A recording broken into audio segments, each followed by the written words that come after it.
In this video from FFX, we'll show you why you need a plunge router.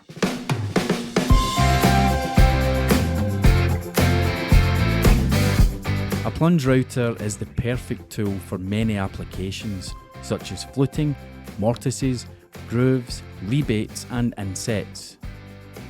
Cutting worktops, for example, is a job where a plunge router comes into its own. By incrementally increasing the depth of the plunge, you can quickly cut male and female worktop joints using a plunge router and a jig. Simply set the depth of the cut, then plunge down using the handles. Always remember to move the router in a left to right movement, as this means you're cutting in the direction that the cutter spins. Plunge routers give you high control over the depth of the cut, making it ideal for cutting flutes, for example.